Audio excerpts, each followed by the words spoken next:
Hello guys, ito yung ating POS system. Papakita ko lang kung paano magbigay ng discount sa item. Ito, panoorin natin yung video tutorial paano maglagay ng discount sa item. Okay. Yan, F2, ito yung magdi-display yung lahat ng item, ng inventory item. Pag nilik mo F2, yan, i-display niya yung database ng inventory. Pwede yung barcode. Since wala muna akong barcode ngayon, yan, manual muna sa inventory database. Halimbawa, yan, then close natin. Click muna natin yung quantity kung ilan. Then, click natin F5 para lumabas yung discount form. F5, ayan.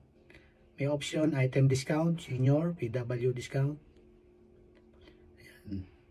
Ayan, pwede doon kung ilang percent. Or dyan sa price box na yan, text box na yon, yan. Kung pwedeng for input or percentage up and down. Then, tapos na, click lang natin escape or close. Or click natin yung red na yan. Pag na yan, click natin yan or escape para mag-close yun.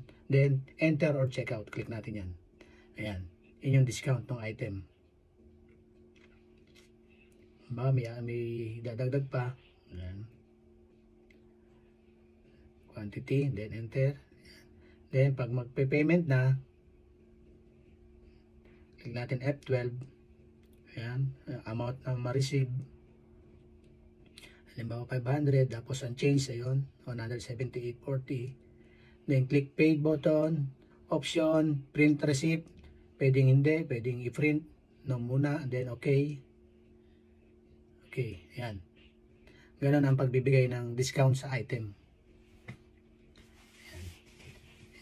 Silipin natin yung summary report, sales summary report. Ito monthly to.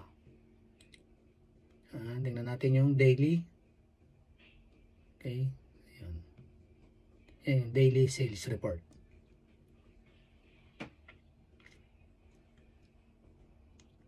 Ayan, ganyan lang guys ang pagbibigay ng discount sa item. Tapos ito naman yung sales database. Ayan.